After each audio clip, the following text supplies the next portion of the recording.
When will schools reopen? When will colleges reopen? What about final year exams? What about other entrance exams? There's a lot of questions everyone have in their minds. Many rumors have also spread regarding this topic.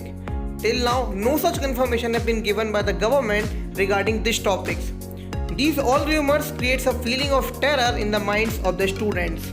These all things force the Delhi Deputy Chief Minister Mr. Manish Sisodia to come in front of the public and clear all the queries students have faced till now. So let's have a look at the short interview by the Manish Sisodia. ने opening remarks दिए, मैंने कोई गलत जानकारी दी? ये confusion क्यों है, ये असमंजस क्यों है और इस पर चर्चा भी नहीं है?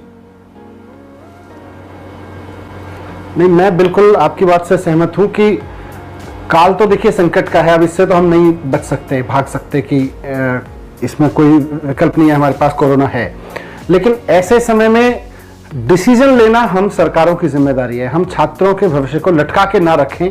जितना हम तेजी से डिसीजन लेंगे, छात्रों के पक्ष में डिसीजन लेंगे, उतना छात्रों के भविष्य को हम मदद कर पाएंगे। और इसीलिए दिल्ली सरकार ने तो डिसीजन लिया कि भाई एक ऐसे सेमेस्टर में जिसमें आपने बच्चों को पढ़ाया ही नहीं, वैसे सेमेस्टर में आप कह रहे हो भी हम आपको परीक्षा लेंगे। तो परीक्षा किस लिए लेनी है? आपको बच्चे की समझ की बात है ना। आपने 4 साल के कोर्स में बच्चे के 7 सेमेस्टर पास करके वो 8वें सेमेस्टर में आया है। तो 8वें सेमेस्टर में जब आपने उसको पढ़ाया ही नहीं और आप कह रहे हो हम आपको डिग्री तभी देंगे जब हम आपके 8वें सेमेस्टर की परीक्षा ले लेंगे, नहीं तो हम आपको डिग्री नहीं देंगे। ये तो उसके साथ अन्याय है यार, उसको बंद कीजिए। ये अन्याय, इनडिसिसिवनेस जो है वो मार डालेगी उस बच्चे को। करता तो आप लोग है ना मनीष, आप हैं, यूनिवर्सिटी ग्रांट कमीशन है, पिस रहा है बेचारा छात्र, वो तैयारी भी कैसे कर सकता है? आप मुझे बताइए, आप छात्र होते, आप फाइनल सेमेस्टर में होते, आज आप सरकारों को, आज दिल्ली के शिक्षा मंत्री को, यूनिवर्सिटी ग्रांट कमीशन को, शिक्षा मंत्री, केंद्र सरकार को आप क्या कहते अगर आप फाइनल सेमेस्टर में होते? मैं बिल्कुल यही कहता, एक छात्र के रूप में भी। और देखिए मेरे घर में भी बच्चे हैं, मैं भी एक पिता हूं। एक पिता के नाते भी मैं चाहता हूं कि इस वक्त जो अनसर्टेनिटी का माहौल है, असमंजस का माहौल है बच्चे के लिए, उसको दूर करिए, डिसाइड करिए, उसके पक्ष में डिसाइड करिए और थोड़ा खुले दिल से डिसाइड करिए। आप ये रूल्स, ये परंपराएं कि साहब हमेशा हम परीक्षा लेके ही पास करते थे, अरे परीक्षा लेके तब पास करते थे सामान्य समय होता था। आज बहुत असामान्य अभूतपूर्व समय में आप जी रहे हैं, वहां कुछ अभूतपूर्व फैसले आपको लेने पड़ेंगे। आपने 7 बार पिछले 4 साल में जिस बच्चे को पास किया, उसकी 7 बार की परफॉर्मेंस के आधार पर उसको आप 8वीं बार पास करिए और उसको डिग्री दे दीजिए। और ये मैं कोई अनहोनी बात नहीं कर रहा, आपने सीबीएसई में किया ये। सीबीएसई में आपको अल्टीमेटली ये डिसीजन लेने पड़े। सीबीएसई भी पहले अड़ा रहा, नहीं जी हम तो परीक्षा कराएंगे, नहीं जी हम तो परीक्षा कराएंगे।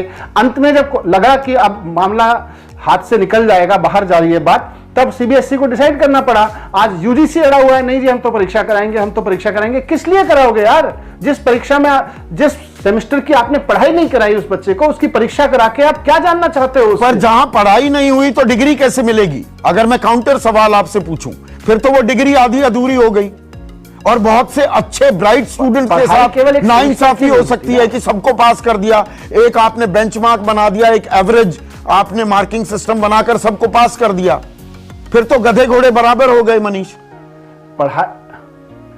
मैं इसीलिए कह रहा हूं, ये गधे और घोड़े के बीच में डिफरेंस करने की हमारा जो अहंकार है ना, कि हम एक 3 घंटे की परीक्षा लेंगे और हम गधे और घोड़े पहचान लेंगे।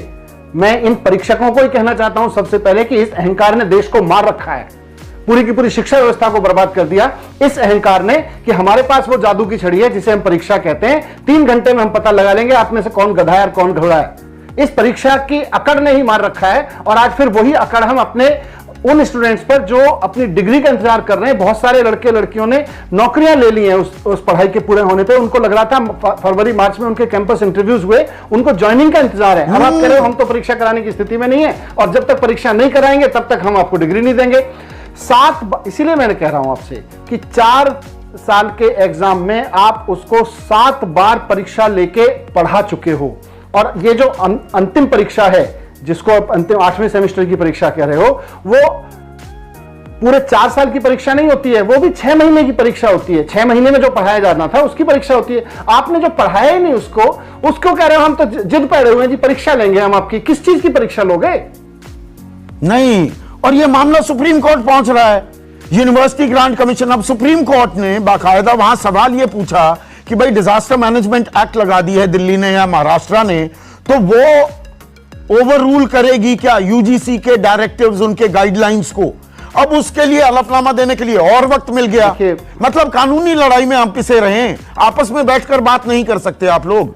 मुझे तो लगता है कि यूजीसी को भी चाहिए भाई, ये तो पॉलिटिकल डिसीजन है, केंद्र सरकार को एक पॉलिटिकल डिसीजन लेना पड़ेगा अपने देश के बच्चों के पक्ष में।